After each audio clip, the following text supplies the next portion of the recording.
So I was recently watching my 2025 predictions video and realized that I was super vague and was a little ridiculous. So I decided to do a new video for 2026, well before 2026 starts here in late December, and kind of jump the gun, kind of get ahead of everybody else. If you guys didn't notice, yes, I do own Everything Refuge Medical because they are the best medical training and medical supply company on the planet. So yeah, there's a link in the description if you want to save on preps. No, they have not financed this. I just get to shill for them. So that's where you find the stuff where you can save somebody's life. So let's go ahead and get into it. All right. So the first prediction that I'm making is that the U.S. economy, tariffs and taxes, inflation are going to continue. They're going to continue. Tariffs are going to continue to fuel the government. Taxes will continue to. Taxes are going to look pretty good this year, guys. If you haven't been paying attention, they changed the rules, and you're going to be getting more money back because your standard deductions are much higher. Without getting too geeky into it, you're going to be very happy with your tax returns. All right. Inflation. Inflation's going to continue to go down. Why? Because, well, we finally got a handle. We're finally doing something about our economy. You know what I'm saying? And if unimpeded by those on the left, yes, we're going to talk about a little bit of politics here because it does drive what happens in the United States. If left unimpeded, or should I say, if our current government is unimpeded, we will be successful. We will put money back in the economy. Our paychecks will go up. Our taxes will go down. Benefits will increase. It's that easy, no matter what those on the left scream, because that's their biggest fear, that we're right. All right, next thing, Ukraine. It's going to continue, guys. It's what I'm calling the perpetual war. It never ends. The only thing the little man asked for when he talked to the president is continued support and please do something about Russia. You know, buffer zones, whatever this, whatever that. The bottom line is that our non-governmental overlords have figured out a way to keep the America at war without actually going to war. So it's very good for the big companies, Raytheon, Lockheed Martin, all the guys that make the very expensive stuff. Yeah. The days of the small arms traders are pretty much over. Big government has got involved in that. So yeah, that's happening. All right, next thing. The UK is going to fall in some way, shape, or form.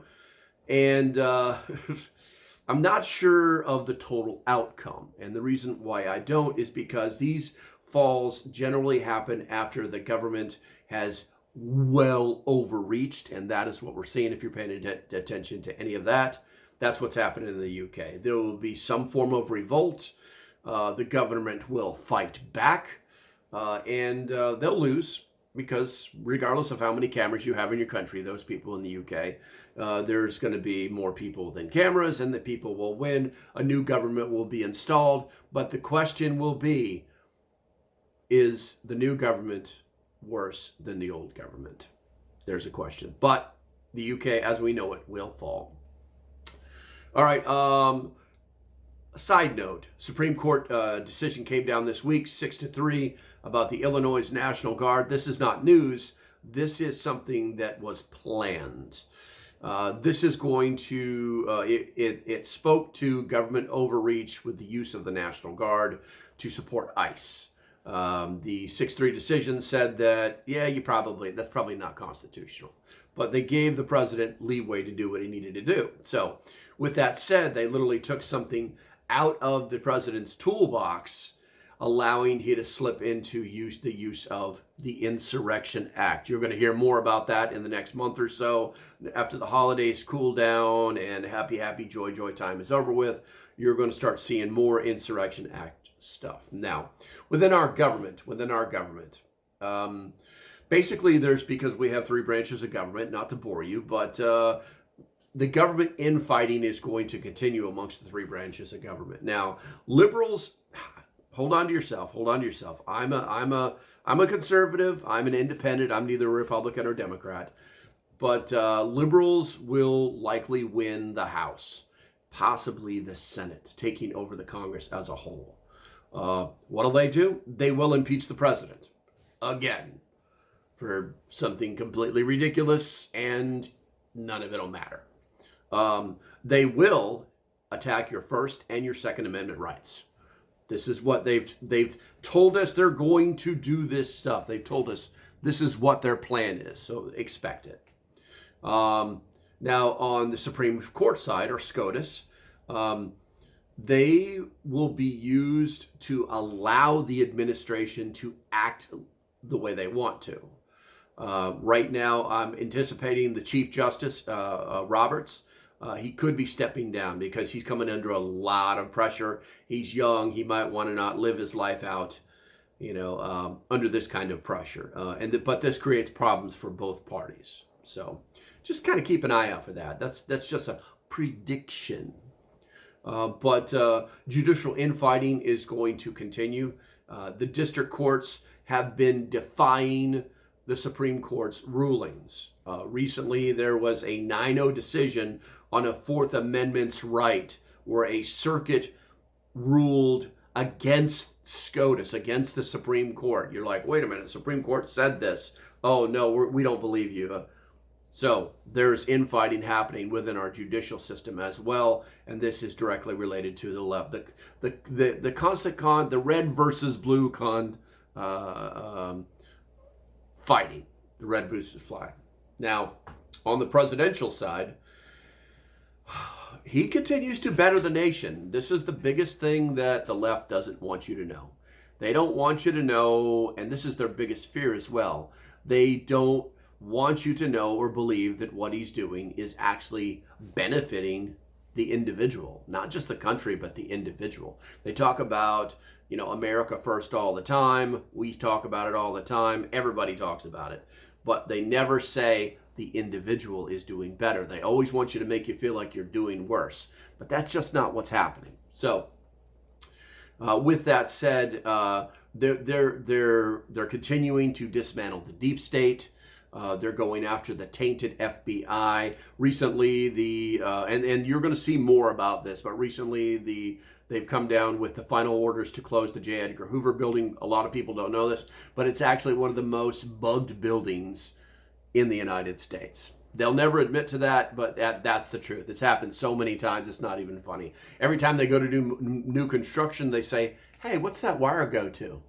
It's happened all the time, and that's why the FBI has become so tainted. They're going to continue to go after the bloated size of the federal government. Once we get enough Supreme Court rulings, the president's basically going to probably cut about 30,000 employees. You can anticipate that happening. One of the biggest things is that our government, or the president, is going to stop the abuse of federal programs that lead to fraud. He's got his advocates in the Congress that are fighting for it, and he's going to basically start laying down some presidential directives. But anyway, all right. So next thing, China's not going to take over Taiwan. Prove me wrong. We're going to find out. We're going to find out in 2026, right? In 2026, China will not take over Taiwan. It's always just been a pawn in a geopolitical battle. That's the way it will always be. It's that easy. So anybody who's talking about, get ready for China, they're going to take over Taiwan, we're going to nuke them, they're going to nuke them, none of that's going to happen. So stop talking about it. Venezuela. Guys, Venezuela is a necessary evil. I'm talking about the conflict. I'm talking about what we're doing to people trying to get in boats and come over here and to do some drug stuff. What we can expect is actually an escalation. But like I said, it's a necessary evil. We can expect more strikes. We can actually we can actually expect both clandestine and overt special forces operations until Maduro is removed. It's that easy. It's absolutely easy. Why do you think the president is naming all these narco-terrorists, the Venezuelan government, Maduro, labeling them as terrorists so that he can use standing federal law to attack? It's that easy. It's that easy. All on the prefix of, we don't want no drugs in our neighborhoods. And I don't have a problem with it. You shouldn't either. You shouldn't either. But this it's complicated by the situation is complicated by the fact that drug cartels are embedded within the Venezuelan government. They're working with the Venezuelan government to do things that get the drugs to wherever they want them to go. So there are some complications. It's not just a matter of getting rid of a sitting president, which in itself is not very good. All right, the next thing is the liberal revolution. Now, liberals will, unfortunately, it just hasn't happened yet. It almost happened. The FBI thwarted it with the bomb-making people, but liberals will eventually do something so violent that no one will be able to justify it. Nobody on the left will go, well, good, so violent. And I'm talking about more violent than Charlie Kirk. Let that sink in for a second. Antifa, the Turtle Island Liberation Front, the Red Front, the Iron Front, etc. These groups, they all exist here in the United States, and I predict we're going to weed these people out because they love social media, and social media is what gets them every time. So yeah. The next thing is precious metals. I predict silver will reach $100 per ounce in the year 2026. And if you didn't know this, it's not because people are like, oh, it's really cool, let's do this, the economy's crashing, because it's a precious metal. No, it's because of limited availability. Our technology is getting to the point where we're using silver in almost every piece of technology because of its conductive value, its conductive performance, its conductive capabilities, okay?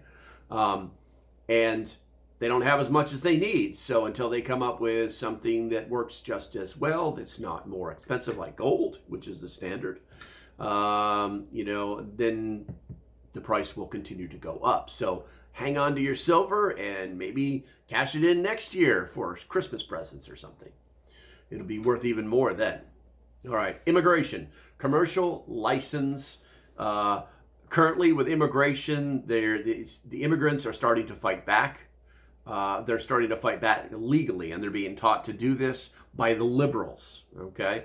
Right now, there is a commercial license issue where they tried to sue the administration, and the administration was like, yeah, well, you broke a lot of federal laws, and so that would be stupid. So what they're doing now is they're suing they're doing a class action lawsuit against the state of California, and they're actually going to probably win because the state created the issue. They issued them licenses that they should not have issued them. So the state is probably going to lose. I predict the state will lose that class action lawsuit. Let's see here. The next thing is actually probably the biggest thing. Preparedness will go mainstream. These issues intensify human survival instinct. Now, I'm going to read something for you real quick. Don't run off. Listen to me carefully. Current tech trajectory toward mainstream adaptation. Prepping has shifted from a fringe activity stereotyped as doomsday paranoia to a practical, diversified lifestyle embraced across political, demographic, and socio-economic lines. So everybody is thinking about preparedness now. Estimates place the number of dedicated U.S. preppers at around 20 to 23 million adults in 2025, roughly 6 to 7% of the population, with broader household preparedness levels much higher. FEMA data suggests up to 30% of Americans engage in continuous preparation behaviors. What have we got? Extrapolated over 78 million when including basic emergency planning. This represents a doubling since 2017. Now, why is there a tipping point? That's the question we should be asking ourselves. Why is there a tipping point? If the current risks intensify, as forecasted and predicted here, with potential escalations in conflicts, economic downturns, or climate events, survival instincts will push more people toward protective measures. When seeing this pattern before, or should I say we've seen this pattern before, spikes in prepping during the COVID post 9/11, the Y2K. In 2025 alone, trends like urban prepping, compact gear for city dwellers, and community-focused readiness versus lone wolf bunkers are gaining traction. Viral media, Hollywood survival narratives are coming out, and even government encouragement, the FEMA surveys show growing efficacy and preparedness, are escalating, are accelerating normalization. So they're trying to make this even normal. I actually saw a preparedness commercial from FEMA and the Red Cross on the old MSNBC MS Now. Let that one sink in. So by 2026, preparedness could cross into true mainstream status, integrated into everyday planning like insurance, retirement savings, especially in major events like that act as like a catalyst. It's not about panic. It's a rational response to a world where collective systems feel increasingly fragile, awakening the deep-seated drive to protect oneself and loved ones. The evidence points to continued growth, making 2026 a pivotal year. Guess the very last thing, the very last prediction is, it's not even a prediction. So basically, no change from 2025. So stay prepared. That was easy.